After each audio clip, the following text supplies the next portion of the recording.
try to buy it from a reputable source. Make sure it's seasoned, about a year old is kind of what I tell people.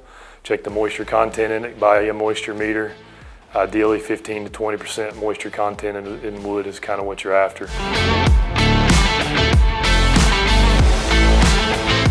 Give it 6 months to a year, you know, generally let it sit around. I like to tell people a solid year is a good safe number.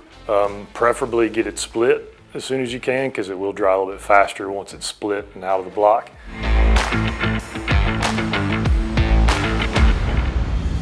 Ideally, keep it off the ground so it doesn't wick the water off the ground.